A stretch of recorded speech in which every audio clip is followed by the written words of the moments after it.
अच्छा हुआ सारे असुरों और राक्षसों को भगवान ने खत्म कर दिया, वरना आज ये सारे इंसानों को मारकर खा जाते। तुम्हें किसने कहा कि सारे असुरों को धरती से खत्म कर दिया? और सिर्फ असुर ही इंसान को नहीं खाते या परेशान करते, और भी कई ताकतें हैं जो इंसानी रक्त की प्यासी हैं। राक्षसों जैसी और भी बुरी शक्तियाँ हैं? हाँ बेटा, भूत, प्रेत, पिशाच, गंधर्व, यक्ष, यक्षिणी, चुड़ैल, ब्रह्म राक्षस, ऐसी कई डरावनी शक्तियाँ हैं जो इंसानों को सताती आई हैं। मतलब भूत प्रेत असल में होते हैं? हाँ, पर वो सिर्फ उनको ही परेशान करते हैं जिनके दिल में डर है, जो कमजोर दिल के हैं। और असुर, अगर वो धरती छोड़कर नहीं गए तो फिर रहते कहाँ हैं? और क्या अब भी वो इंसानों को खाते हैं और हमें दिखाई क्यों नहीं देते? बोलो ना माँ, कहाँ रहते हैं ये असुर या राक्षस? हाथ में जलती मशाल लिए गांव की उस कच्ची संकरी सड़क से कोई दौड़ता हुआ जा रहा था। गांव की सारी गलियां, सारे रास्ते सुनसान पड़े थे और वो उन्हीं सुनसान पड़े रास्तों पर अकेला दौड़ रहा था। उसके चेहरे पर डर और तनाव साफ साफ नजर आ रहा था। दौड़ते दौड़ते वो जैसे ही गांव के आखिरी छोर तक पहुंच गया, उस खौफनाक सन्नाटे को चीरती हुई कुछ औरतों के रोने की आवाज उसके कानों पर पड़ने लगी। पल भर रुककर उसने गहरी सांस ली और दोबारा दौड़ना शुरू किया। रात के अंधेरे में भी उस छोटे से गांव के सभी लोग उस छोटी सी कुटिया के सामने खड़े थे। सभी के चेहरे पर तनाव और डर साफ साफ नजर आ रहा था। घर के भीतर से आने वाली औरतों के रोने की आवाज बता रही थी कि कुछ बुरा हुआ है। तभी हाथ में जलती मशाल लिए दौड़ता हुआ आदमी उस घर के बाहर खड़ी भीड़ को चीरते हुए वो कुटिया के भीतर दाखिल हुआ। भीतर बैठा हर कोई उस शख्स को ही देख रहा था, पर उस शख्स की नजरें किसी और को तलाश रही थी। तभी उसकी नजरें वहीं सामने दीवार के पास अपना सर पकड़कर बैठे आदमी पर गई। दोनों एक दूसरे की तरफ ही देख रहे थे। जैसे ही मशाल हाथ में लिए उस शख्स ने भारी आंखों से गर्दन ना में हिलाई, वैसे दीवार के पास बैठा शख्स फूट फूट कर रोने लगा। हाथ में मशाल पकड़ा वो शख्स बाहर आ गया और दूर उस जंगल की तरफ देखने लगा। ऊंचे ऊंचे पहाड़, जंगल और गहरी खाइयां जो पूरी तरह से अंधेरे में डूब चुकी थी।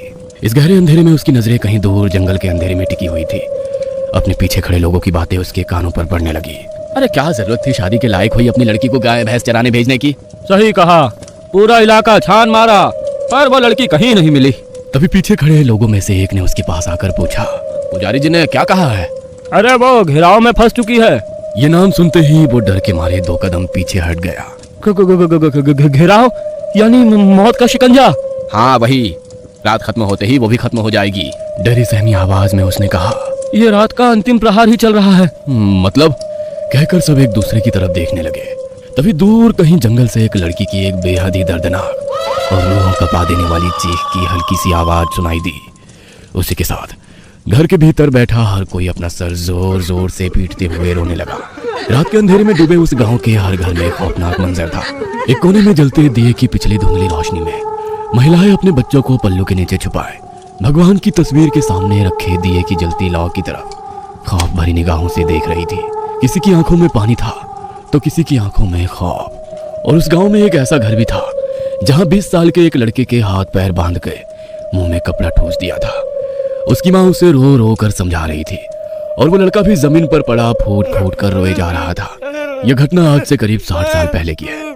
मेरे दादाजी, जिनका नाम लक्ष्मण था, वे महाराष्ट्र के कोल्हापुर शहर से पश्चिम में करीब 70 किलोमीटर दूर दराज के ग्रामीण इलाके में रहते थे। उस वक्त आवाजाही की इतने संसाधन नहीं थे, इसलिए दूर या पास के गांव तक बैलगाड़ी या जंगल से पैदल ही जाना होता था।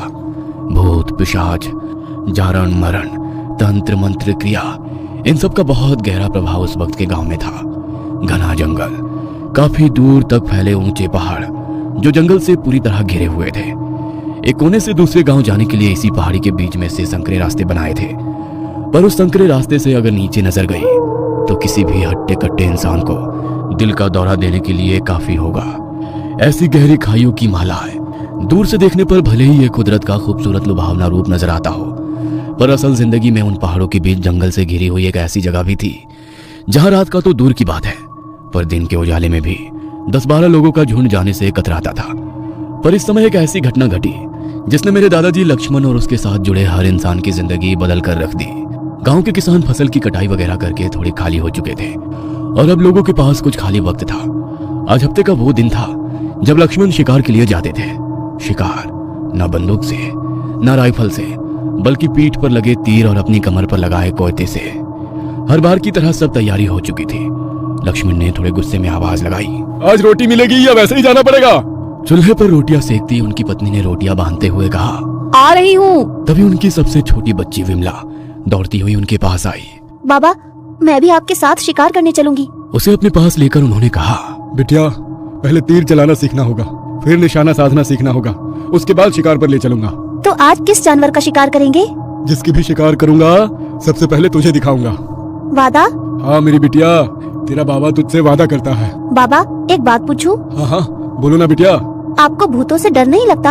ये भूतों वाली बात किसने बताई? वो संगीता की माँ है ना, उसने संगीता को बताया जंगल में भूतों का इलाका है जो रात होते ही जंगल से निकलने लगते हैं और फिर जो भी नजर आता है उसे खा जाते हैं। अरे बेटा, वो एक कहानी है। इलाका सिर्फ इंसानों का होता है, भूत भूत कुछ नहीं होते। होते हैं, इसीलिए तो हम मंदिर जाते हैं, देवी माँ से प्रार्थना करते हैं। अरे हम देवी माँ से प्रार्थना इसलिए करते हैं ताकि वे सारे संकटों से हमारी रक्षा करें, हमें सुखी रखें। हमारी देवी माँ इतनी शक्तिशाली है? हाँ बेटा, विश्व में सबसे ताकतवर ब्रह्मा, विष्णु और महेश भी उनके सामने शीश झुकाते हैं। आपको ये सब किसने बताया? तुम्हारी स्वर्गवासी दादी, यानी कि मेरी माँ ने। बाबा, मुझे पूरी कहानी सुनाओ ना। लक्ष्मण ने अपनी बेटी को पास बिठाते हुए कहा, अभी नहीं, रात को सोने से पहले। नहीं, मुझे अभी सुननी है। तभी एक हाथ में कपड़े में बंधी हुई रोटी और दूसरे हाथ में अपने सिर के ऊपर पल्लू ठीक करते हुए उनकी पत्नी बाहर आई। पोटली लक्ष्मण के हाथ में रखते हुए बोली, ये लीजिए, और रात तक जंगल में मत रुकना। वो सासू माँ बता रही थी कि कोई खूंखार जंगली जानवर इंसानी इलाके में घुसकर पड़ोस के गांव का एक किसान को मारकर जंगल में ले गया। माँ की तरफ देखते हुए छोटी विमला ने कहा, माँ, तुम डरो मत। वक्त आने पर मेरे बाबा भूत हो या शेर, उसके हाथ पैर बांधकर कंधों पर लादे हुए घर ले आएंगे। चुप कर, जा जाकर बाहर खेल। माँ की डांट सुनकर विमला दौड़कर बाहर चली गई। लक्ष्मण कोयते की धार को परखते हुए गंभीरता से बोला, सबसे खूंखार जानवर तो इंसान ही है। अगर हम उनके इलाके में जाकर उनके शिकार कर सकते हैं तो वो भी तो हमारे इलाके में आकर हम लोगों को अपना शिकार बना सकते हैं। सब अपना अपना पेट भरने की दौड़ में भाग रहे हैं। इतना कहकर लक्ष्मण पीछे मुड़कर चलने लगे और उनकी पत्नी परेशान होकर कुटिया के दरवाजे पर खड़ी उनको ही देखने लगी। लक्ष्मण धीरे धीरे जंगल के भीतर जाने लगे। जैसे जैसे वे कदम आगे बढ़ाते वैसे वैसे जंगल और ज्यादा खूंखार, खतरनाक और डरावना हो रहा था। ऊंचे घने पेड़ों की वजह से सूरज की रोशनी काफी कम जमीन तक पहुंच रही थी। अब जैसे ही जंगल घना हो गया वैसे लक्ष्मण के पैरों की रफ्तार कम हो गई। इतनी देर से उनके पैरों में पहन कोल्हापुरी चप्पल की तेज आवाज अब बिल्कुल कम हो गई थी। अपने पीठ पर लगाया तीर और कमान धीरे से निकाला और जंगल का मुआयना करते हुए आगे बढ़ने लगे। दिल थाम कर वो आने वाली हर आहट को ध्यान से सुनने की कोशिश करने लगे। तभी उन्हें सामने घनी झाड़ियों के पीछे कुछ हलचल सुनाई दी। उन्होंने तीर कमान पर लगाते हुए उसकी रस्सी पीछे खींच ली और उन झाड़ियों पर निशाना लगाया। उन्हें बिल्कुल भी अंदाजा नहीं था कि झाड़ियों के पीछे क्या है, फिर भी वो डटे रहे। उनकी सांसें बिल्कुल शांत थी। सिर से बहने वाला पसीना धीरे धीरे कान से होते हुए गले तक आ गया था। लग रहा था झाड़ियों के पीछे जो कुछ भी है वो बड़ी तेजी से लक्ष्मण की ओर झपटेगा और उसी का फायदा उठाकर लक्ष्मण इसके सीने पर तीर चलाकर उसे खत्म कर देंगे। पर तभी लक्ष्मण को अपनी दाईं तरफ की झाड़ियों में भी उसी तरह की हलचल होती नजर आई और फिर बाईं तरफ बिना आवाज किए उन्होंने तीर की रस्सी को ढीला किया और दोबारा अपने कंधे से लगाते हुए चुपके से अपनी कमर पर लगा कोयता निकाल रहे थे कि तभी कोई बिजली की रफ्तार से उनके ऊपर झपटा और लक्ष्मण जमीन पर पड़े थे और उनके गले पर किसी ने वैसा ही तेज धार वाला कोयता रखा हुआ था। अब धीरे धीरे 8-10 आदिवासी लोगों का झुंड झाड़ियों से निकलकर सामने आ गया। उनके पास पुराने जमाने के हथियार थे, जैसे तीर, कोयता, कुल्हाड़ी। क्रूरता से भरे उन लोगों के चेहरे देखते हुए लक्ष्मण अपने आप को छुड़ाने के लिए छटपटाने लगे। तभी बाईं तरफ से किसी की आवाज आई, किसी ने सच ही कहा है, लातों के भूत बातों से नहीं मानते। लक्ष्मण को बुरी तरह जकड़ रखा था। जमीन पर पड़े ही उन्होंने गर्दन घुमाकर उस आवाज की तरफ देखा। एक अधनंगा इंसान जो उन आदिवासियों के झुंड का मुखिया था वो उनकी तरफ चला आ रहा था। वह लक्ष्मण के सिर के पास आकर खड़ा हो गया और अपना पैर लक्ष्मण के गाल पर रखते हुए बोला, क्यों बे लक्ष्या, तुझे कितनी बार बोला ये जंगल हमारा इलाका है? लेकिन मैंने तो सुना है ये जंगल सिर्फ जंगली जानवरों का इलाका है। जंगली जानवरों का नहीं, इस शेर का है। और यहाँ से शिकार तो क्या, पेड़ का पत्ता भी ले जाओगे तो तेरा हाथ जिस्म से अलग कर देंगे। उसकी बात सुनकर गुस्से से थोड़ा कराते हुए लक्ष्मण ने कहा, लेकिन जाना तो पड़ेगा ही। क्या करूं, बेटी से वादा किया है कि आज शिकार लेकर ही वापस लौटूंगा। अफसोस है कि आज तू अपना वादा पूरा नहीं कर पाएगा। शायद आज के बाद कभी भी। इसका बायां हाथ कोहनी से नहीं, कंधे से काट कर अलग कर दो। उसके साथी ने लक्ष्मण का हाथ जमीन पर फैलाया, दूसरे ने उनके हाथ के ऊपर पैर रखकर जकड़ लिया। लक्ष्मण छटपटा रहा था, खुद को छुड़ाने की पुरजोर कोशिश कर रहा था, पर उन्होंने उसे बुरी तरह जकड़ रखा था। तभी हाथ में तेज धार वाला कोयता लेकर एक हट्टा कट्टा 6.5 फीट लंबा गुस्सैल चेहरे का आदमी चलता हुआ आगे बढ़ने लगा। उसके हाथ में पकड़े तेज धार वाले कोयते पर पहले ही काफी खून लगा था, जो सूख कर काला पड़ चुका था। जमीन पर पड़े लक्ष्मण की छटपटाहट देखकर मुखिया जोर जोर से हंसने लगा। उसे काफी मजा आ रहा था। उसने कोयता हवा में उठाया ही था कि तभी ऊपर पेड़ पर घात लगाए बैठे काले तेंदुए ने और उनमें जैसे अफरा तफरी हल्ला मच गया। उसके सारे साथी लक्ष्मण को छोड़ अपनी मुखिया को बचाने में लग गए, पर उस तेंदुए ने मुखिया को बुरी तरह से घायल कर दिया। तभी लक्ष्मण खड़े हो गए और जमीन पर पड़ा अपना कोयता उठाया और सीधा उस तेंदुए के गले को निशाना बनाया। और फिर मुखिया जख्मी हालत में जमीन पर पड़ा लहूलुहान होकर कराह रहा था। तेंदुआ वहीं ढेर हो गया था। उस तेंदुए ने मुखिया का हाथ ही कंधे से उखाड़ दिया था। लक्ष्मण ने पेड़ों के कुछ पत्ते तोड़े और मुखिया को खाने के लिए दिए और कुछ को उसके कंधे पर बांधते हुए कहा, थोड़ी दूर पानी का झरना है, अपने जख्म वहां पर आकर अच्छे से धो लो, और ये जड़ी बूटी दिन में 4 बार खानी है, और जल्द से जल्द किसी वैद्य जी को दिखाओ। और तभी वहां से गुजरने वाले एक हिरन को लक्ष्मण ने तीर से जख्मी किया। मरे हिरन को अपने कंधे पर लाद कर लक्ष्मण ने कहा, देखा, जिसे अपना इलाका समझ रहा था वो इन जंगली जानवरों का इलाका है। तेंदुआ हिरन पर घात लगाए बैठा था, पर तुम बीच में आ गए, और जो तेंदुए का शिकार बनने वाला था वो, सच कहूँ तो घुसपैठिए तो हम दोनों हैं जो इनके इलाके में घुसपैठ कर रहे हैं। जाते जाते लक्ष्मण रुके और मुखिया से कहा, खुद को शेर कहने से हम इंसान शेर नहीं बन जाते। शेर तो एक जानवर है जो अपने से कमजोर का शिकार करके अपना पेट भरता है। सच कहूँ तो जानवर बनना आसान है, पर इंसान बने रहना उतना भी मुश्किल नहीं है। लक्ष्मण ने हिरन को कंधे पर लिया और अपने घर के रास्ते आने लगे। वहीं दूसरी तरफ उस दल के लोग अपने जख्मी मुखिया को उनके इलाके में ले जाने लगे। रात हो गई थी। उस छोटी सी कुटिया के एक कोने में जल रहे दिए की पीली धुंधली रोशनी पूरी कुटिया में फैली हुई थी। सफेद मिट्टी की दीवारों पर चूने से कई जगह स्वास्तिक का निशान बना था। बच्चे तो कब के सो गए थे। उसकी नजर विमला पर गई, जो आज कहानी बगैर सुने सो गई थी। उसे देख लक्ष्मण को अपना बचपन याद आ गया। नवरात्रि का त्योहार शुरू हो गया था। एक कोने में देवी माँ की प्रतिमा के सामने दीपक की जलती लौ के ऊपर नजरें गड़ाए अपनी माँ की गोद में सर रखकर जमीन पर लेटे हुए लक्ष्मण ने पूछा, माँ, राक्षस इतने खूंखार होते थे? हाँ बेटा, बहुत खूंखार, निर्दयता से भरे, क्रूर, जिन्हें बेगुनाह मासूम लोगों को बेरहमी से मारना, उनका रक्त पीने में उन्हें आनंद मिलता। मासूम लोगों को मारते वक्त उनको रोता बिलखता देखकर वे जोर जोर से हंसने लगते। अच्छा हुआ सब राक्षस धरती से चले गए। तुम्हें किसने कहा कि सारे राक्षस धरती छोड़कर चले गए? फिर कहाँ है? बोलो ना माँ। तभी पीठ पर लगे जख्म पर कपड़े में लिपटी गर्मी ईंट को रखते ही लक्ष्मण यादों से बाहर निकले। कोने में जल रहे चूल्हे की आग अभी भी धधक रही थी। लक्ष्मण की पत्नी ने चूल्हे पर गर्म की गई ईंट को एक कपड़े से लपेट लिया और लक्ष्मण के जख्म को सेकने लगी। क्या जरूरत थी उनके इलाके में जाने की? अगर आपको कुछ हो जाता तो हमारा क्या होता? लक्ष्मण के पास कोई जवाब नहीं था। बस उन्हें अपने परिवार का पेट भरना था, किसी भी कीमत पर। विमला सो गई? हाँ, आपसे कहानी सुनने के लिए बैठी थी, राह देखते देखते सो गई।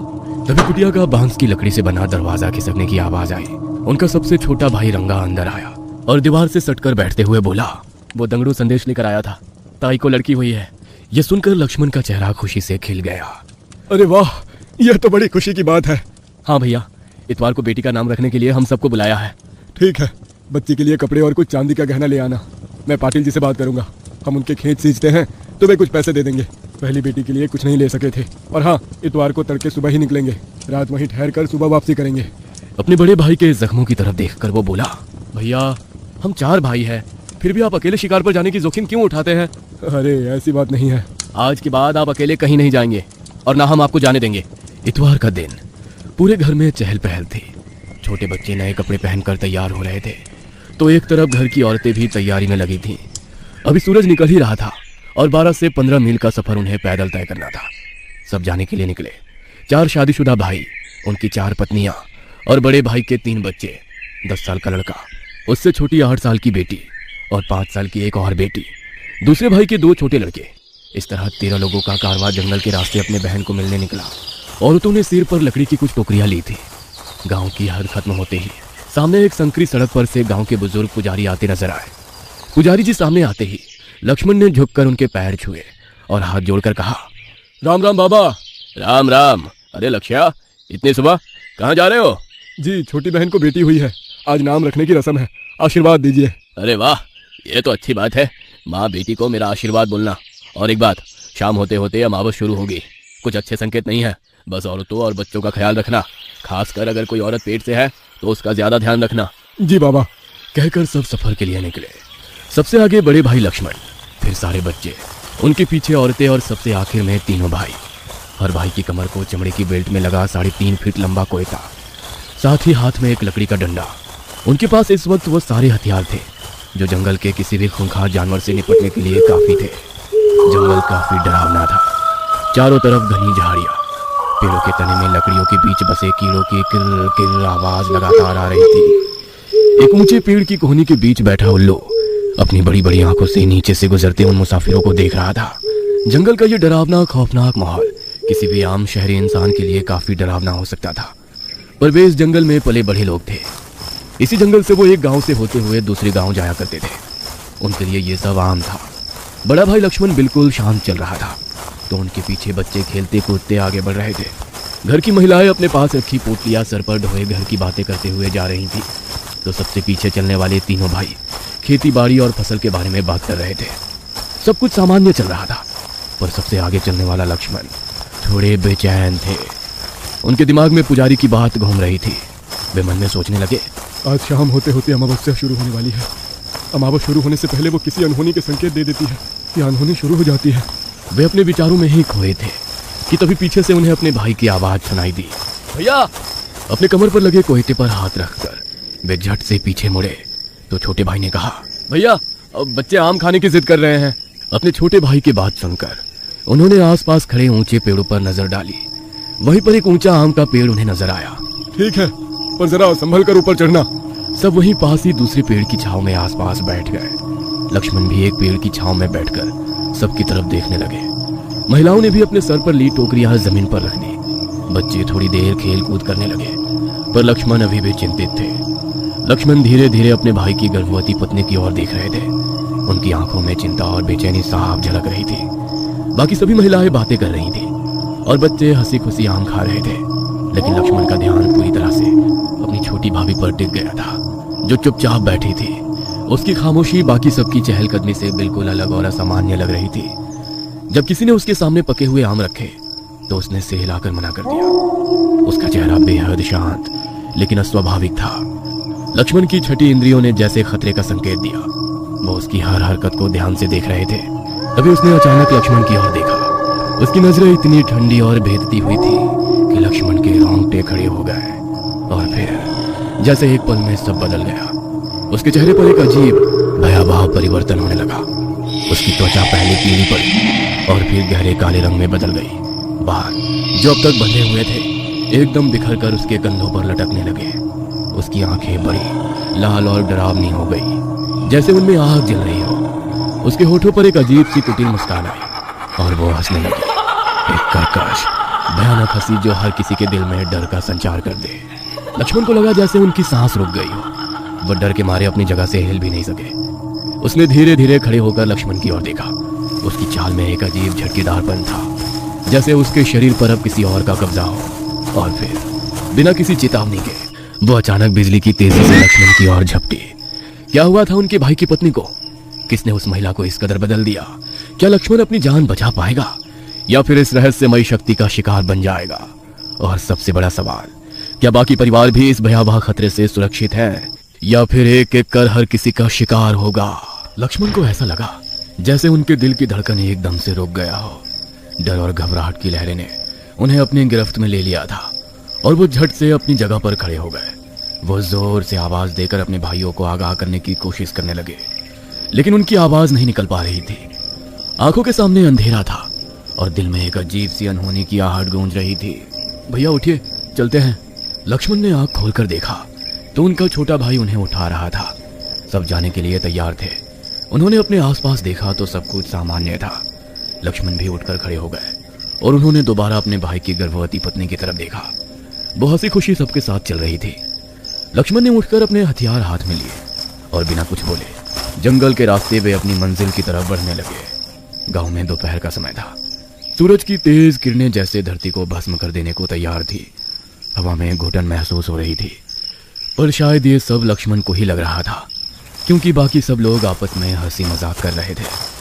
घर के भीतर नामकरण की रस्म हो रही थी। छोटे से पालने में बच्चे की बुआ बच्ची का नाम रख रही थी। बाकी महिलाएं भी कार्यक्रम का आनंद ले रही थी। घर में माहौल हंसी खुशी भरा था। आंगन में एक बछड़ा गाय का दूध पी रहा था। वही घर के बाहर पास एक आम के बड़े से पेड़ के नीचे कुछ बच्चे छुपन छुपाई खेल रहे थे, तो कुछ कंचों से खेल रहे थे। बड़े बुजुर्ग लोग जो एक पेड़ के नीचे बैठ अपनी गप्पों में व्यस्त थे, मगर लक्ष्मण का दिल घबरा रहा था। वे मन ही मन प्रार्थना कर रहे थे कि सब कुछ ठीक हो जाए, लेकिन वो चाहकर भी चिंता और डर को नजरअंदाज नहीं कर पा रहे थे। रात के करीब 8 बजे थे। खाना खाकर सभी मर्द बरामदे में गप्पे मारते हुए पान का लुत्फ उठा रहे थे। घर में खुशी के उस माहौल में अपने दिल में बसी डरावनी बातों को लक्ष्मण कुछ हद तक भूल चुके थे। तभी अचानक ही एक खामोशी छा गई। उस खामोशी में उन्होंने भीतर से औरतों के हल्की आवाजों को सुना। कुछ ठीक नहीं था। एक अनजानी घबराहट उनके दिल के सामने लगी। उन्होंने सामने दरवाजे की तरफ देखा तो उनकी पत्नी जो चुपचाप बाहर आकर सिर के ऊपर पल्लू कर सिर छुपाए हुए बोली, काफी देर से विमला कहीं नजर नहीं आ रही। उनकी आवाज में चिंता और डर साफ नजर आ रहा था। लक्ष्मण ने गुस्से में जवाब दिया, अरे तो इसमें रोने की क्या बात है, जरा आसपास देखो, होगी किसी घर में। उनकी पत्नी कांपती हुई आवाज में बोली, आस पड़ोस सब जगह देखा पर वो नहीं मिल रही। उनकी पत्नी की ये बातें लक्ष्मण के अंदर तक गूंजने लगी। काफी देर से हंसी मजाक के माहौल में उन्होंने भुलाए हुए डर ने दोबारा उनके दिल पर दस्तक दी थी। फिर गहरी सांस लेते हुए उन्होंने कहा, अब ठीक है, रोना बंद करो, हम देखते हैं। वो उठकर दरवाजे से बाहर निकले। उनके पीछे उनके सभी भाई और जीजा भी चल पड़े। रात के काले अंधेरे ने सब कुछ निगल लिया था। गांव पिछड़ा और दूर दराज का होने के कारण वहां बिजली की कोई सुविधा नहीं थी। घर घर में किरोसिन के दिए रोशनी का एकमात्र जरिया था। किसी ने घर से एक लालटेन हाथ में लिया था। उस लालटेन की रोशनी में अब वो पूरे गांव को खंगालने में लगे थे। घर घर, गली गली, सड़क सड़क, खेत खलिहान, कुआं, नाले, हर मुमकिन जगह पर विमला की तलाश की, लेकिन काफी ढूंढने के बाद भी वो कहीं नहीं मिली। रात गहराने लगी। पूरे गांव में एक दहशत भरा सन्नाटा उन सबका पीछा कर रहा था। रात के लगभग 10 बजे होंगे। वे सभी चिंतित चेहरे से थके हुए खाली हाथ वापस लौटे। घर की महिलाओं की आंखों में एक उम्मीद और आशा थी, लेकिन उन्हें खाली हाथ लौटा देखकर वो उम्मीद भी टूट गई। उनकी पत्नी का चेहरा जैसे तिल तिल कर मुरझा रहा था। दिल में डर और घबराहट का समंदर था। वो पूरी तरह से टूट चुकी थी, जैसे उनकी हर उम्मीद धुंधली होती जा रही हो। रोते हुए वो विमला के लौटने की दुआ कर रही थी। वो उम्मीद भरी निगाहों से अपने पति लक्ष्मण की तरफ देख रही थी। लक्ष्मण की पत्नी ने रोते हुए कहा, मेरा दिल बहुत घबरा रहा है। आप गांव के मंदिर में देवी के सामने कॉल लगाकर देखिए, आखिर हुआ क्या है। उनकी आवाज में हताशा और डर था। वो सिसकते हुए रोने लगी और पास बैठी औरतों ने उन्हें सहारा दिया। लक्ष्मण चुपचाप खड़े रहे। उनकी आंखें झुकी हुई थी। वे खुद को उस स्थिति से बाहर नहीं निकाल पा रहे थे। एक पल के लिए उन्होंने अपनी आंख बंद की और उनकी नजर के सामने अपनी बेटी विमला का हंसता खिलखिलाता चेहरा उभर आया। उन्होंने अपनी आंखें खोलकर एक गहरी सांस ली और बाहर की हवा में खुद को संजीवित करने की कोशिश की। वे अपनी जगह से उठकर खड़े हो गए और तेज कदमों से घर से बाहर निकले। उनकी धड़कनें तेज हो गई थी, जैसे किसी ने उनकी छाती पर भारी पत्थर रख दिया हो। उनके कदम तेजी से उठ रहे थे, लेकिन दिल में एक अजीब सी घबराहट उठ रही थी। जैसे जैसे वे पुजारी के घर की ओर बढ़ते गए, उनके भीतर के विचार और भी विकृत हो गए थे। क्या किया मैंने? क्यों विमला को अकेला छोड़ दिया? क्या उसने कोई गलती की? क्या हुआ होगा उसके साथ? क्या वो कहीं खतरे में तो नहीं है, या किसी जंगली जानवर ने? नहीं, वो ठीक होगी। अनगिनत सवाल जैसे उनके दिमाग पर किसी हथौड़े की तरह चोट कर रहे थे। उन्हें सांस लेने में भी मुश्किल हो रही थी, लेकिन उन्हें खुद को शांत करने की कोशिश करनी थी, क्योंकि अब उन पर सबकी उम्मीदें थी। गांव के उस कच्चे रास्ते पर चलते हुए कुछ था जो खतरनाक अनहोनी जैसा महसूस हो रहा था। उन्हें वो डर नहीं था जो आमतौर पर रात को होता है, बल्कि एक गहरी अनहोनी की आहट थी जो उनकी पीठ में सिहरन पैदा कर रही थी। उन्हें वो घटना याद आई। हमारे पुजारी जी ने कहा था कि अमावस की रातें विशेष होती है, खासकर औरतों और बच्चों के लिए ध्यान रखना, और मैंने अपनी बेटी की सुरक्षा के लिए कुछ नहीं किया। आखिरकार वे पुजारी के घर पहुंचे। एक छोटी सी कुटिया जिसके भीतर हल्का सा केरोसिन का दिया जल रहा था। उस हल्के प्रकाश की तरह ही उनकी उम्मीद भी मध्यम सी जल रही थी। एक आदमी ने पुजारी को पुकारा और कुछ ही पलों में पुजारी का पोता दौड़ते हुए बाहर आया। उसके कपड़े मैले थे और बाल बिखरे हुए थे, लेकिन उसकी आंखें साफ और तेज थी। दादाजी घर में नहीं है, वे पंचायत के चौराहे पे होंगे, आम के पेड़ के नीचे। इतनी रात को वहाँ? किसी ने पूछा। उस लड़के ने कहा, हाँ, गांव के बड़े बुजुर्ग खाना खाने के बाद वहीं गप्पे लड़ाते हैं। अब ठीक है, शुक्रिया। वो सब गांव के चौराहे की ओर बढ़ने लगे। दूर से उन्हें पेड़ के नीचे बैठे कुछ लोग नजर आए। पास जाकर लक्ष्मण ने कहा, हमें पुजारी जी से मिलना है। तभी 60-65 साल के एक बुजुर्ग व्यक्ति ने उठकर उनसे पूछा, जी कहिए, क्या काम है? और वैसे भी मैंने आपको पहचाना नहीं। लक्ष्मण की जीजा श्रीपति ने आगे बढ़ते हुए कहा, पुजारी जी, ये लक्ष्मण है, मेरे साले। अरे बेटा तुम इतनी रात को कैसे आना हुआ? थोड़ी समस्या आ गई थी। श्रीपति ने गंभीरता से कहा, अगर कोई परेशानी है तो खुलकर कहो। जीजा ने लक्ष्मण की तरफ देखा और कहा, आज हमारी बेटी का नामकरण था, इसलिए मेरे साले साहब अपने परिवार के साथ गांव आए, लेकिन अब उनकी छोटी बच्ची लापता हो गई है। पूरे गांव में काफी ढूंढा, लेकिन वो कहीं नहीं मिल रही। घर की महिलाओं का रोते रोते बुरा हाल है। हम सब भी बुरी तरह परेशान हैं, इसलिए हम चाहते हैं कि आप हमारे ग्राम देवता के मंदिर में कॉल लगाकर देखिए, आखिर किस दिशा में और किस अवस्था में है वो। पुजारी ने सभी की तरफ गंभीर नजर डाली। उन्होंने ऊपर आसमान की तरफ देखा और कुछ पल के लिए बिल्कुल खामोश खड़े रहे। फिर वो सिर झुकाए मंदिर की ओर चलने लगे। उनके पीछे लक्ष्मण और उनके सभी भाई और कुछ गांव के लोग चलने लगे। रास्ता कच्चा था और हर कदम पर पत्तियों की सरसराहट हो रही थी, जैसे रात खुद फुसफुसा रही हो। मंदिर में पहुंचते ही पुजारी ने देवी की मूर्ति के सामने दीप जलाया और पूजा शुरू की। बाकी लोग धीरे धीरे जहां जगह मिली वहां पर दुबक कर बैठ गए।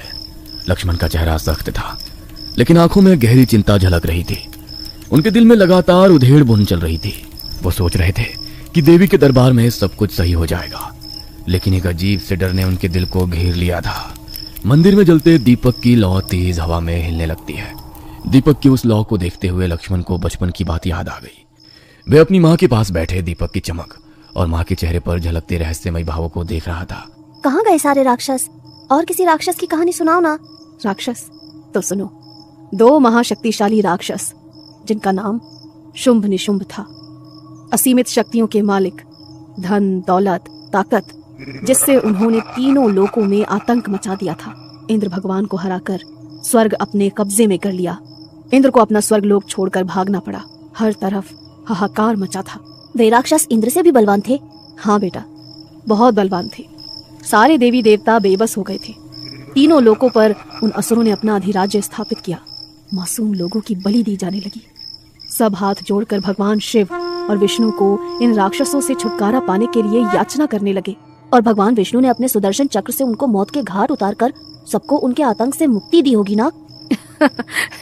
नहीं बेटा। फिर हमारे शिव जी ने अपने त्रिशूल से उसके कई टुकड़े करके उसको नर्क में भेजा होगा?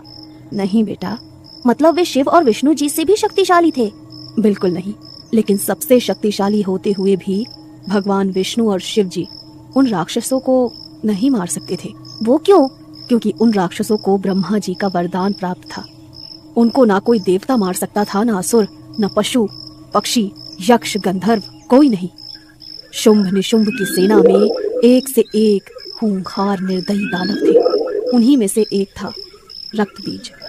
उस दानव को वरदान मिला था कि उसके शरीर से जमीन पर गिरने वाली हर एक बूंद से रक्तबीज जैसा एक और दानव जन्म लेगा।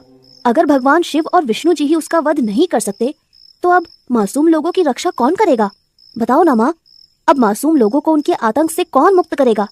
अब कहाँ जाएंगे वे डरे सहमे बेबस लोग? बेटा, मेरे एक सवाल का जवाब दोगे? हाँ माँ, बोलो ना। जब तुम्हें किसी से सबसे ज्यादा डर लगता है, तुम घबरा जाते हो, तो तुम्हें सबसे सुरक्षित कहाँ महसूस होता है? तुम्हारी गोद में। बस यही तुम्हारे प्रश्न का उत्तर है। मतलब? तभी पुजारी जी की आवाज लक्ष्मण के कानों पर पड़ी।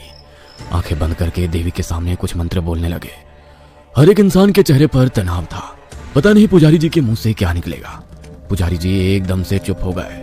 उन्होंने मूर्ति की तरफ देखकर हाथ जोड़े और पीछे बैठे लक्ष्मण की तरफ देखा। पुजारी जी के गंभीर चेहरे को देखकर लक्ष्मण समझ गया कि कुछ हुआ है, कुछ बहुत बुरा। पुजारी जी ने लक्ष्मण की तरफ देखकर कहा, बेटा तुम्हें थोड़ा धैर्य से काम लेना होगा। पुजारी जी की बात सुनकर लक्ष्मण का दिल भर आया। क्या बात है, वो जिंदा तो है ना? बेटा अब तक तो जिंदा है, पर क्या ज्यादा देर तक जिंदा नहीं रहेगी। क्या किसी जंगली जानवर ने? नहीं, ये काम किसी जंगली जानवर का नहीं। तो फिर? बेटा अब मैं जो कुछ भी बताने वाला हूँ उसे अपने कलेजे पर पत्थर रख कर सुनना। तुम्हारी बच्ची को ना कोई जानवर ले गया है और ना कोई इंसान। वो क्या चीज है जिससे पुजारी जी भी इतने खौफ खा रहे हैं? लक्ष्मण की बच्ची को कौन और कहां ले गया है, और उसे बचाने के लिए लक्ष्मण क्या करेंगे? क्या ये किसी भयानक अनहोनी की शुरुआत है जो गांव में मौत का तांडव करेगी? अब तक तो जिंदा है, पर क्या? ज्यादा देर तक जिंदा नहीं रहेगी। क्या किसी जंगली जानवर ने? नहीं, ये काम किसी जंगली जानवर का नहीं। तो फिर? बेटा, अब मैं जो कुछ भी बताने वाला हूँ उसे अपने कलेजे पर पत्थर रखकर सुनना। तुम्हारी बच्ची को ना कोई जानवर ले गया है और ना कोई इंसान। अब आगे। तो फिर? जंगल में रहने वाला एक शैतान या कहो राक्षस उसे अपने साथ ले गया है। तुम्हारी बेटी अभी भी जिंदा है, पर वो उसे ज्यादा देर तक जिंदा नहीं रखेगा। उसका वक्त आने पर वो उसे अपना निवाला बनाकर खत्म करेगा। वो मेरी बेटी को कहाँ ले गया है? यहाँ से 7 से 8 कोस दूर घने जंगल में एक जगह है जिसे यहाँ के गांव वाले भूतों की जाली या घेराव कहकर पुकारते हैं। भूतों की जाली का नाम सुनते वहां मौजूद लोगों में सन्नाटा फैल गया। हर कोई एक दूसरे की तरफ खौफ भरी निगाहों से देखने लगा। पुजारी जी ने आगे कहा, 2 से 2.5 कोस घने जंगल में फैला वो इलाका पूरी तरह से शैतान के कब्जे में है, और जहां तुम्हारी बेटी है उसे मौत का शिकंजा कहा जाता है। वहां कोई जंगली जानवर भी नहीं मिलेंगे तो सिर्फ सांप, बिच्छू या ऐसे ही जहरीले सरीसृप। कुछ लोगों का मानना है कि शैतान वाली बात झूठ है। असल में वहां एक बड़ा खजाना छुपा रखा है, और वहां छुपे खजाने तक कोई ना पहुंच सके, इसीलिए शैतान कुमारी बात को फैलाया गया है। पर यह सरासर गलत है। लेकिन जिसने भी किसी अपने को उस इलाके में खोया है वही जानता है कि सच्चाई क्या है। पुजारी जी की बात खत्म होते ही लक्ष्मण ने पूछा, हमारे पास कितना वक्त है? लक्ष्मण की बात सुनकर वहां मौजूद सभी लोग लक्ष्मण की तरफ हैरानी से देखने लगे।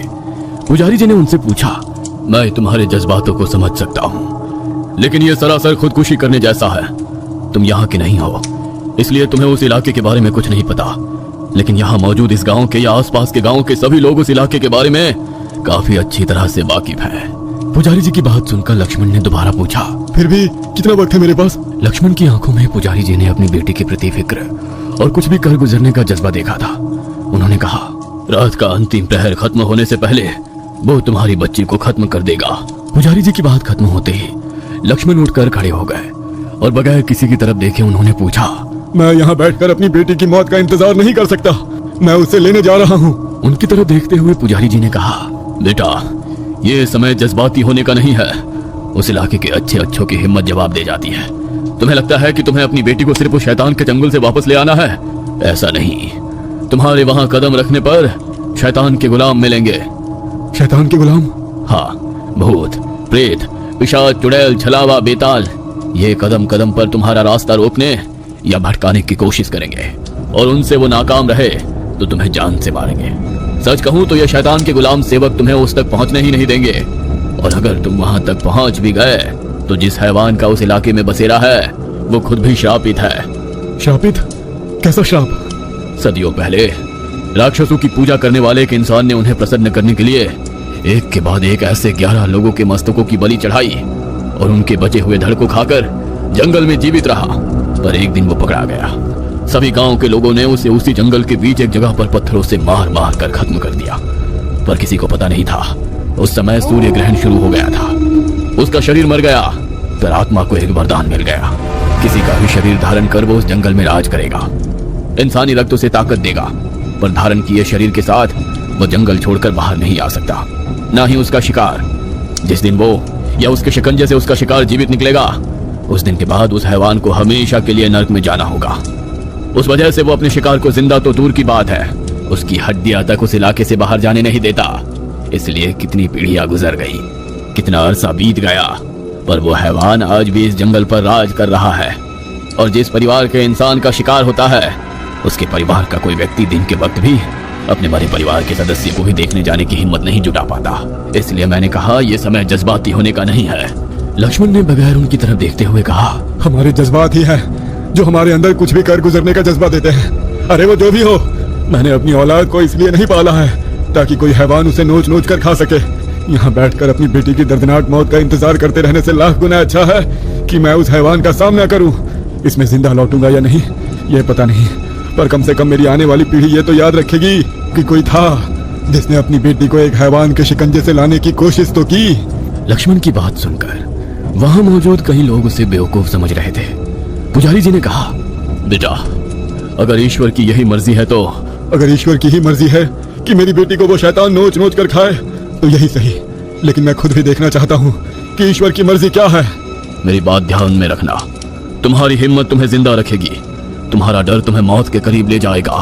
लक्ष्मण आगे बढ़े और देवी की मूर्ति के सामने हाथ जोड़कर कहा, माँ, मैं इंसान हूँ, कमजोर हूँ, पर तुम तो शक्तिशाली हो। साथ देना माँ, अब जो भी होगा तुम्हारी मर्जी से ही होगा। इतना कहकर वो पीछे मुड़े तो उनके चारों भाई और उनकी जीजा श्रीपति उनके साथ आने के लिए तैयार खड़े थे। तभी उनके गांव के 8-10 लोग भी उठकर खड़े हो गए। उनमें से एक ने कहा, आप हमारे गांव के मेहमान हैं, आपके साथ जो कुछ हुआ वो तकदीर का हिस्सा था, पर हम आपको वहां अकेले नहीं जाने दे सकते, इसलिए हम भी आपके साथ चलेंगे। उस आदमी का हाथ खींचते हुए उसके बूढ़े बाप ने कहा, वो इलाका शैतान से श्रापित है, तुम्हें पता है ना, वहाँ जाने वाला जिंदा तो क्या, उसकी लाश भी नहीं मिलती, तू हमारा अकेला सहारा है। बापू, कई साल पहले हम सबने और इस गांव ने मेरी बहन की मौत को भी इसी तरह हाथ पर हाथ रखकर देखा था, कब तक ऐसे अपने लोगों को मरता देखेंगे। उसके पिता ने उसका हाथ छोड़ दिया। तभी एक और गांव वाले ने कहा, देखिए, आप लोग उस इलाके से पूरी तरह से अनजान हैं, पर हम में से कुछ लोग ऐसे हैं जो उसके आसपास के इलाके को अच्छी तरह से जानते हैं। हाँ, ये अलग बात है कि हम वहाँ दिन के उजाले में भी नहीं जाने की हिम्मत करते, पर हमें अब रात में वहाँ जाना है, इसलिए थोड़ी मुश्किल होगी। सबकी तरफ देखते हुए पुजारी जी ने कहा, मैं तुम्हारी हिम्मत नहीं तोड़ना चाहता, लेकिन तुम्हारी बच्ची के जिंदा बचने की उम्मीद ना के बराबर है।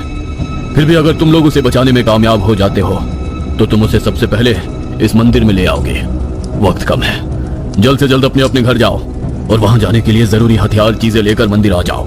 यहाँ देवी का आशीर्वाद लेके तुम्हें आगे बढ़ना है। पुजारी जी की बात सुनकर सब मंदिर से बाहर निकले और अपने अपने घर जाने लगे। सभी के चेहरे पर तनाव साफ साफ झलक रहा था। लक्ष्मण भी बड़ी तेजी से घर चलने लगे। घर जाते वक्त लक्ष्मण ने अपने सभी भाइयों से कहा, इसके बारे में घर में किसी भी महिला से कोई कुछ नहीं कहेगा। कुछ ही देर में सब घर के भीतर पहुंच गए। लक्ष्मण को खाली हाथ आया देखकर उनकी पत्नी दोबारा फूट फूट के रोने लगी। बताइए, कहाँ है मेरी बेटी? क्या हुआ है उसके साथ? कोई कुछ तो बोलो। पर घर के सभी मर्द तैयारी में जुटे थे। कोई लालटेन में तेल भर रहा था, कोई लकड़ी को कपड़ा लपेटकर मशाल जला रहा था, तो कोई तेज धार वाले हथियार पकड़कर कमर के पट्टे पर लगा रहा था। जो भी इस मुहिम पर जा रहा था, उन सब घर के मर्द अपनी अपनी तैयारी में जुटे थे। दूसरे घरों की महिलाएं अपने पति से पूछ रही थी, इतनी रात गए कहाँ जाने की तैयारी चल रही है? मुंह को कपड़े से लपेटते हुए उस आदमी ने जवाब दिया, अरे वो कलवा बोला शिकार पर चलते हैं, हिरणों का झुंड देखा है, कल सुबह बड़ी दावत रखेंगे। इधर लक्ष्मण ने बड़ा सा कपड़ा लिया और हाथ पर इस तरह से बांधने लगे ताकि कांटों भरे पेड़ों से जख्मी ना हो। पैरों में कोल्हापुरी चप्पल, धोती जो कस के बंधी थी, पर ऊपर कुछ नहीं था। किसी ने चमड़े का पट्टा कमर पर बांधा था तो किसी ने कपड़ा सिर पर इस तरह लपेटा जिससे पूरे सिर के साथ चेहरा भी ढक जाए। खुली थी तो सिर्फ दोनों आंखें। लक्ष्मण ने एक बार अपनी पत्नी की तरफ देखा जो अभी भी अनगिनत सवाल पूछ रही थी। क्या हुआ है? आप सब कहाँ जाने की तैयारी कर रहे हो? वो कहाँ है? कोई कुछ तो बोलो। वो रोते हुए कभी लक्ष्मण के सामने तो कभी उनके भाइयों के सामने हाथ जोड़कर पूछ रही थी।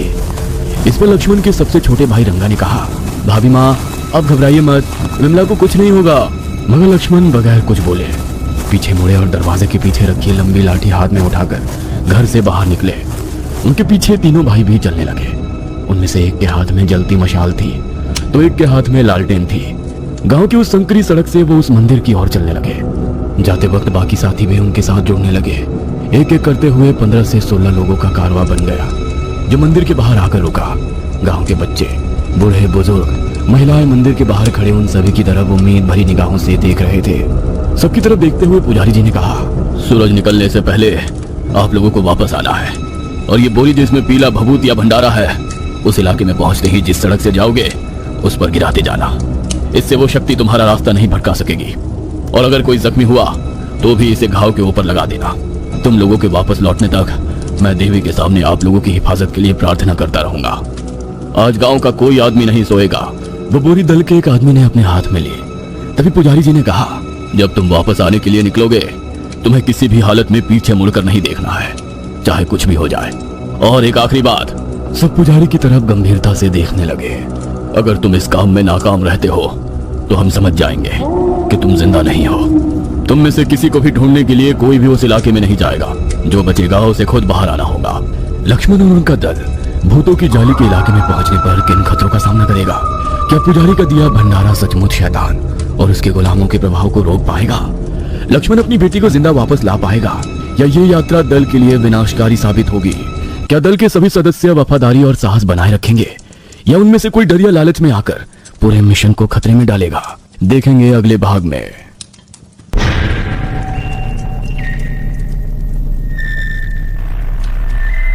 वो बोरी दल के एक आदमी ने अपने हाथ में ली। तभी पुजारी जी ने कहा, जब तुम वापस आने के लिए निकलोगे तुम्हें किसी भी हालत में पीछे मुड़कर नहीं देखना है, चाहे कुछ भी हो जाए। और एक आखिरी बात, सब पुजारी की तरफ गंभीरता से देखने लगे। अगर तुम इस काम में नाकाम रहते हो तो हम समझ जाएंगे कि तुम जिंदा नहीं हो। तुम में से किसी को भी ढूंढने के लिए कोई भी उस इलाके में नहीं जाएगा। जो बचेगा उसे खुद बाहर आना होगा। अब आगे। सभी ने देवी की मूर्ति के सामने हाथ जोड़े और मंदिर से बाहर निकलने लगे। पुजारी जी ने पीछे देवी की मूर्ति के सामने हाथ जोड़कर कहा, माँ रक्षा करना। उनका दल जंगल की तरफ बढ़ने लगा और मंदिर के बाहर खड़े गांव के बाकी लोग उन सबको जाते हुए देख ईश्वर को हाथ जोड़ने लगे। गांव की गुजरने वाली उस संकरी सड़क से होते हुए वो जंगल के अंदर की तरफ जाने लगे। हाथ में ली हुई जलती मशाल से निकलते हुए धुएं से एक लकीर सी हवा में बन रही थी। उस मशाल की रोशनी में ही अब उन्हें अपना रास्ता खोजना था। धीरे धीरे अब वो घने होते हुए पेड़ों के बीच से गुजरती सड़क पर से जाने लगे और गांव वालों की नजरों से ओझल हो गए। उनके चलने की रफ्तार अब बढ़ने लगी थी। जलती मशाल लाल पीली रोशनी में अब उनके चेहरे पर फैला तनाव साफ साफ नजर आ रहा था। किसी के हाथ में तेज धार वाले हथियार, किसी के हाथ में कुल्हाड़ी या लाठी, पैरों में कर कर आवाज करती कोल्हापुरी चप्पलें, कपड़े से कसकर बांधकर ढके हुए चेहरे से झलकती चील जैसी तेज नजरें और तेज कदमों की आवाज उनकी तरफ देखकर लग रहा था जैसे कोई मिलिट्री का खुफिया रेस्क्यू ऑपरेशन शुरू हुआ है। हाथ में पकड़ी हुई मशालें जंगल में फैले काले खौफनाक अंधेरे को अपनी तरफ से दूर धकेलने की पुरजोर कोशिश कर रही थी। लक्ष्मण उस रोशनी में नजर आने वाली सड़क पर बिना कुछ बोले चल रहे थे। चलते चलते उन्हें अपने बचपन की बात याद आ गई। माँ, इतने खूंखार निर्दयी दानवों को अकेली देवी माँ कैसे हरा पाएगी? हर तरफ उन राक्षसों का राज। वे दानव दिखने में कितने भयानक होंगे ना? हाँ बेटा, वे दानव काफी भयानक दिखते थे, पर देवी माँ ने भी अपना विकराल रूप धारण कर लिया। विकराल रूप मतलब? शुंभ निशुंभ ने देवी की सुंदरता से मोहित होकर उनके सामने शादी करने का प्रस्ताव रख दिया था, पर देवी माँ ने उनका प्रस्ताव बगैर ठुकराए कहा, मुझे जंग में हराकर अपने साथ ले जाओ। अपने बल पर घमंड करते शुंभ निशुंभ नाम के उन दानवों ने एक से बढ़कर एक शक्तिशाली राक्षसों को देवी माँ को हराकर उन्हें घसीट कर लाने के लिए भेजा। पर उन्हें कहाँ पता था जिससे वे जंग करने जा रहे हैं वो साक्षात माँ पार्वती का ही रूप है। और उस असीमित सुंदरता का रूप धारण किए हुए देवी माँ ने अपना दूसरा रूप धारण किया। दूसरा रूप? हाँ, दूसरा रूप। विश्व में सबसे सुंदर देवी माँ ने एक तेज रोशनी के साथ एकदम से अपना रूप बदल लिया। सोने जैसी चमकती उनकी त्वचा एकदम से काली पड़ने लगी और देखते ही देखते हड्डियों से चिपककर सिर्फ हड्डियों का ढांचा नजर आने लगी। उनकी 3 आंखें जैसे उबलते लावे की तरह लाल हो गईं। उनके काले बिखरे बाल जटाओं से भर गए थे। उन्होंने अपना मुंह खोल और रक्त सी लाल जिह्वा लपलपाते हुए बाहर निकालकर गले तक लाई। उनके गले में कई नरमुंडों की बनी माला थी। काफी भयानक नजर आने वाले उनके मुंह में लंबे नुकीले दांत थे। पेट भूख से पीछे धंस चुका था। काफी दुबला पतला शरीर, नशीली लाल आंखें, उलझे बिखरे हुए बाल और 10 भुजाओं में बड़े खतरनाक हथियार थे। सिर पर उलझे हुए बालों का बहुत बड़ा जटा मुकुट जो खोपड़ी के जैसे अलंकारों से सजा हुआ लग रहा था। शंख से बने कुंडल पहने हुए थे। देवी माँ का ये रूप देखकर रणभूमि में असुरों का दिल कांप उठा। पर चंड और मुंड का आदेश था, इसीलिए राक्षसों की सेना देवी माँ पर अपने हथियार लेकर टूट पड़ी और एक घनघोर जंग की शुरुआत हो गई। लक्ष्मण और साथी तेज कदमों से चल रहे थे। कोई भी एक दूसरे से बात नहीं कर रहा था। आधी रात हो गई। आसमान पूरी तरह से साफ था। अमावस्या की रात होने के कारण आसमान में सितारे कुछ ज्यादा ही चमक रहे थे। उस संकरी सड़क पर पेड़ों के सूखे पत्तों के साथ छोटी छोटी लकड़ियां जो पैरों के नीचे आती ही चटकाने की आवाज इस गहरे सन्नाटे में गूंज रही थी। कदम बढ़ाते हुए वे एक टीले पर पहुंच गए। एक जगह रुककर सबने पीछे मुड़कर देखा तो गांव काफी दूर छूट गया था। लक्ष्मण ने अपने सामने दूर दूर तक फैले काले अंधेरे में डूब चुके घने जंगल पर नजर डालते हुए कहा, इस इलाके से सबसे ज्यादा और अच्छी तरह से कौन वाकिफ है? जलती मशाल हाथ में पकड़े हुए एक 28 साल का लड़का आगे आया। वो काफी तगड़ा किसी पहलवान की तरह नजर आ रहा था। जी मैं इस इलाके को अच्छी तरह से जानता हूँ। आपका नाम? जी सत्येंद्र, पर आप मुझे सत्तू कह सकते हैं। ठीक है। इतना कहकर लक्ष्मण ने सबकी तरफ देखते हुए कहा, हम सब साथ मिलकर उस इलाके में प्रवेश करेंगे। सबसे आगे मैं और सत्तू जी होंगे। सिर्फ 3 लोगों के पास जलती मशालें होंगी। आगे सत्तू जी के पास, बीच में रंगा के पास और सबसे आखिर में एक साथी के पास। बाकी लोग अपनी मशालें बुझा दें। भीतर हमें ज्यादा रोशनी की जरूरत पड़ेगी। बाकी लोग अपने अपने हथियार, कुल्हाड़ी, कोयता या जो भी हो वे हाथ में रखेंगे। जितना ध्यान आसपास के इलाके पर होगा उतना ही जमीन पर रखें। हम सब अब एक दूसरे पर निर्भर हैं। कोई भी खतरा होने पर एक दूसरे को आवाज देनी है। आगे चलने वाले पीछे चल रहे लोगों पर ध्यान देंगे। पता नहीं हमारे जंगल में कदम रखने के बाद कौन कौन सी ताकतें जाग गई हैं और हम पर नजर रख रही हैं। इतना कहकर उन्होंने सत्तू जी की तरफ देखा। सत्तू जी, आप आगे मेरे साथ रहेंगे। सत्तू जी ने हाँ में गर्दन हिलाई और आगे चलने लगे। सब तेज कदमों से चलने लगे। लक्ष्मण बीच बीच में पीछे मुड़कर देख लेते और फिर चलना शुरू करते। चलते चलते लक्ष्मण ने सत्तू जी से पूछा, वो इलाका यहाँ से कितनी दूर होगा? सत्तू जी ने हाथ की मशाल को आगे करते हुए कहा, नदी पार करने के बाद जो सामने पहाड़ी दिख रही है, उस पहाड़ी से उतरते ही वो इलाका शुरू हो जाएगा। नीचे उतरते वक्त दूर से गुजरने वाली नदी नजर आने लगी। पहाड़ी अब काफी दूर थी। नदी पर बने लकड़ी के पुल से होते हुए वो सब लोग गुजरने लगे और पहाड़ी चढ़ना शुरू किया। लक्ष्मण बीच बीच में पीछे मुड़कर अपने सभी साथियों पर नजर डालते। चलते चलते एकदम से उन्होंने हाथ उठाकर सभी से रोकने का इशारा किया। सब अपनी अपनी जगह पर रुक गए और चौंक कर उनकी तरफ देखने लगे। हाथ में पकड़ी लाठी सत्तू के हाथ में देते हुए लक्ष्मण ने कमर पर लगा कोयता धीरे धीरे हाथ में लेकर सामने करते हुए जैसे हमले के लिए तैयार हो गए। किसी को भी यह पता नहीं था कि क्या चल रहा है और लक्ष्मण किससे लड़ रहे हैं, पर सभी को इतना पता था कि यहाँ कुछ तो ऐसा है जो उनके लिए खतरा साबित होने वाला है। लक्ष्मण के माथे पर पसीना जम गया था। उनकी नजर में एक चमक थी। लक्ष्मण की नजर सामने झाड़ियों के बीच थी जहां किसी की लाल आंखें चमक रही थी। धीरे धीरे झाड़ियों के बीच कुछ हलचल होती सभी ने देखी, पर कोई कुछ समझ पाता। इससे पहले झाड़ियों से एक जंगली ब्लैक पंथर ने सत्तू जी के ऊपर छलांग लगाई। सभी के चेहरे पीले पड़ गए। ब्लैक पंथर हवा में सत्तू जी से कुछ ही फीट दूरी पर था कि तभी लक्ष्मण ने हाथ में लिए कोयते के वार से ब्लैक पैंथर का सिर धड़ से अलग कर दिया। पलक झपकते ही ब्लैक पैंथर का धड़ जमीन पर पड़ा छटपटा रहा था तो गर्दन तल के एक आदमी के पैरों के पास लड़खड़ाते हुए गया। उसका शरीर जमीन पर पड़ा छटपटाता देख लक्ष्मण ने अपने कोयते पर लगे खून को उसकी उंगली से पोंछते हुए कहा, सब लोग चौकन्ना रहिए। पता नहीं मौत हम पर कब, कहां और कैसे वार करेगी। सबकी नजरें जमीन पर मरे पड़े उस ब्लैक पैंथर और उसके बहते लाल गाढ़े खून पर टिकी थी जो मशाल की रोशनी में काफी भयानक लग रहा था। उसकी तरफ देखते हुए दोबारा सब लोग अपनी मंजिल या अंजाम कहो उसकी तरफ चलने लगे। चलते हुए सबकी नजरें अपने आसपास के इलाके को अच्छे से देख रही थी। कुछ की आंखों में तो अभी से डर नजर आ रहा था। किसी पेड़ के पीछे अगर हल्की सी भी फुसफुसाहट होती तो दिल एकदम से धड़क उठता। हर कोई खौफ के साए में चल रहा था और असली डर का सामना तो अभी बाकी था। चलते चलते उनका तांता जी एक जगह पर रुक गए। अपनी मशाल आगे करते हुए सत्तू ने कहा, वो इलाका सामने वाले उस बरगद के पेड़ के आगे से शुरू होता है और सामने घाटी के बीचों बीच वो मौत का शिकंजा है जहां पर तुम्हारी बच्ची होगी। अंधेरे की वजह से वो घाटी अब नजर तो नहीं आएगी, हमें वहीं जाना है, पर अब बच के चलना होगा। पुजारी जी ने दी बोरी के भीतर रखा पीला भंडारा हाथ में लेकर सत्तू ने संकरे रास्ते पर गिरा दिया और कहा, कुछ कदमों के फासले पर इसे गिराते चलो। पूरे इलाके को ध्यान से देखते हुए वे आगे बढ़ने लगे। इतनी देर से जलती हुई मशालें अब धीमी हो रही थी। ये देख उन्हीं में से एक ने हाथ में लिए एक थैली में रखा कपड़ा मशाल के ऊपर बांधा और दोबारा मशालों की रोशनी तेज हो गई। उस जलती मशाल को देखते हुए लक्ष्मण को कुछ याद आ गया।